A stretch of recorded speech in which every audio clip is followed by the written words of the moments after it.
terletak di wilayah Kapanewon Patuk, Kabupaten Gunung Kidul, Daerah Istimewa Yogyakarta. Dusun ini berada di kawasan perbukitan yang khas dengan bentang alam Gunung Kidul. Udara yang sejuk, lingkungan yang masih asri, serta suasana yang tenang dan jauh dari hiruk-pikuk perkotaan.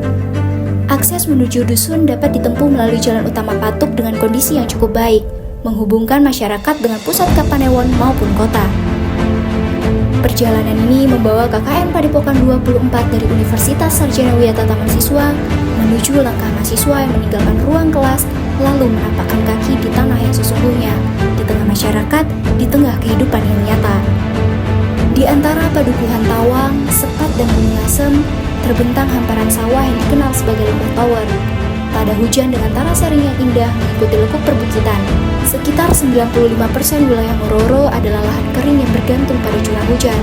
Sawah fungsional seluas kurang lebih 4 hektar menjadi sumber harapan. Dengan total lahan sawah sekitar 184.000 meter persegi dan tegalan mencapai 329.000 meter persegi. Saat hujan turun, padi dan palawija tumbuh hijau. Saat kemarau datang, jagung, kacang tanah, kedelai, dan ubi kayu menjadi penyambung kehidupan. Alam mengajarkan ketahanan, masyarakat mengajarkan kesabaran.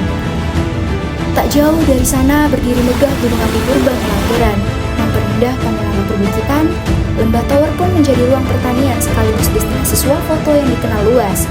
Namun bagi masyarakat, lembah ini bukan sekedar pemandangan, ia adalah sumber kehidupan. Di tengah kehidupan yang sederhana namun kaya nilai, berdiri fasilitas-fasilitas yang menopang harapan.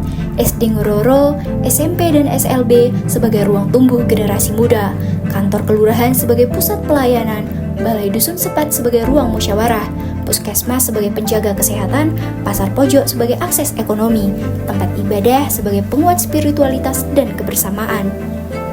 Lalu di tengah itu kami hadir, bukan sebagai tamu, bukan sebagai pengamat, tetapi sebagai bagian dari cerita. Melalui dialog dan observasi, mahasiswa merancang program yang berangkat dari kebutuhan masyarakat. Ekoenzim dan ekobrik menjadi simbol kepedulian terhadap lingkungan. Edukasi stunting menjadi wujud cinta pada generasi masa depan. Pelatihan ekoprint dan jemputan membuka peluang ekonomi kreatif. Pendampingan marketplace seperti TikTok Shop, Shopee, dan Tokopedia membantu UMKM melangkah ke dunia digital. Namun yang paling berkesan bukan hanya hasilnya, yang berkesan adalah prosesnya. Belajar bersama anak-anak dengan penuh tawa, berdiskusi bersama masyarakat dengan penuh keterbukaan, bekerja bakti dengan peluh yang sama tanpa sekat antara mahasiswa dan warga. Disitulah maknanya. Ia mengajarkan bahwa pengabdian bukan tentang siapa yang paling memberi, tetapi tentang siapa yang mau peduli. Bukan tentang program yang terlihat besar, tetapi tentang dampak yang terasa. Dusun Sepat mengajarkan bahwa perubahan tidak selalu hadir dengan gemuruh. Ia tumbuh perlahan seperti padi di lembah Tower, dirawat dengan kesabaran, dipelihara dengan kebersamaan, dan dipanen dengan rasa syukur.